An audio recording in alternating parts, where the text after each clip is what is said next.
Hi hello. നമ്മളൊരു product courier അയച്ചു കഴിഞ്ഞിട്ട് കസ്റ്റമറിന്റെ കയ്യിൽ ഇതാ ഇങ്ങനെയാ കിട്ടുന്നെങ്കിലുള്ള അവസ്ഥ എങ്ങനെയായിരിക്കും? അങ്ങനെ സംഭവിച്ചിട്ടുള്ള ഒരു ഓർഡർ ആയിരുന്നു ഇത്.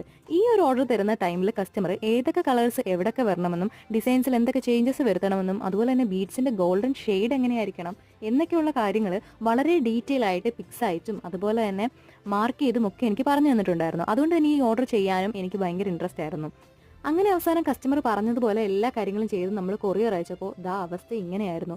കംപ്ലീറ്റ് ഡാമേജ് ആയിട്ടുണ്ടായിരുന്നു. പ്രോഡക്ട്സ് കൈ കിട്ടിയപ്പോൾ തന്നെ അത് ഇത്രയും ഡാമേജ് ആണെന്നുള്ള കാര്യം എനിക്ക് ഫോട്ടോസ് അയച്ചു തന്നതുകൊണ്ട് തന്നെ ഞാൻ കസ്റ്റമറിനോട് പറഞ്ഞു, നിങ്ങൾ ടെൻഷൻ അടിക്കണ്ട, എനിക്ക് കുറച്ച് സമയം തന്നാൽ മതി, പ്രോഡക്ട്സ് ഒക്കെ വീണ്ടും ഉണ്ടാക്കി ഞാൻ അയച്ചു തരാമെന്ന്. അപ്പോൾ കസ്റ്റമർ അത് ഓക്കെ പറഞ്ഞു. അതുകൂടാതെ എന്നെ ഞെട്ടിച്ചുകൊണ്ട് കസ്റ്റമർ വീണ്ടും 2 ഓർഡർ കൂടെ നമുക്ക് തന്നിട്ടുണ്ടായിരുന്നു.